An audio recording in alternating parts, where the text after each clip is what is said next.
right? Best part about this whole process, building my own bag. Absolutely. Right? We've seen the numbers, now break those. What did you see and how would you build this up? So it's very tempting to go with the 221s, but me knowing that I'm a JPX Forge guy, I think the easiest transition for me is to go straight to the 223s, all the way up to literally to the 5-iron. Wow. Yeah. So, okay, pitch 9, 8, 7, 6, and 5. Yes. Okay. We're up to the 5-iron on 223. What are you looking on the 4-iron? So in the 4 and 3 is where I make the change. That's where I will probably go to the 225s. Yep. In a 4 and a 3. Yep. And then I will have a Fli-Hi 2-iron.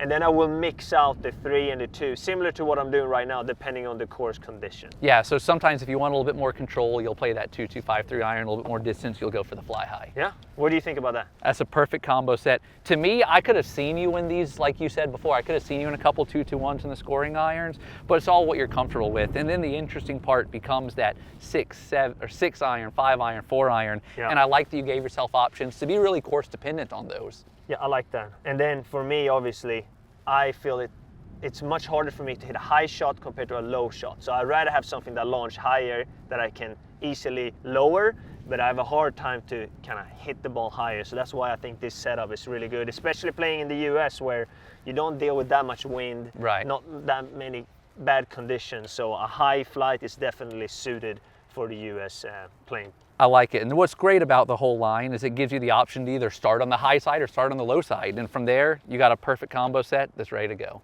Right, so that's my setup. What are you playing? Or what do you think you'd be playing? So I'm actually not too dissimilar from you. So I'm similar to you where I like the 2-2-3s and the scoring iron. So I've never been a blade guy. I've never been one who needs the smallest thing at a dress.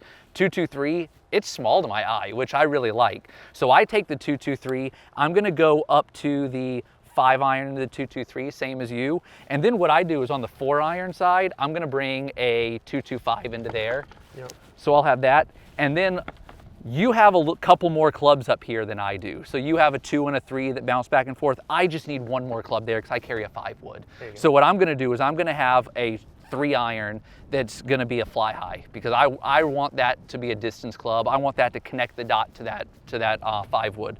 So not too dissimilar on the scoring iron side, but really different on the long iron side. I like that because 5-woods go off quite far, so it's normally a big gap between a 3 and a 5-wood sometimes. So you having a little bit of a harder 3-iron makes a lot of sense there for sure. Absolutely. So when you mix the sets, right, you have a little bit of a combo. Do you have to match the loft, or what's the process there? What do you normally recommend? Yeah, it's important that you understand where these lofts line up because there are some jumps between them. So if you were to just straight go from 2-2-1 to 2-2-5, you might have some gapping issues. We're going to guide you through that. So through our fitting process, we'll recommend when you weaken some and strengthen some, but ultimately all of these will line up so that the look and the feel and the consistency will be there once you line those lofts up.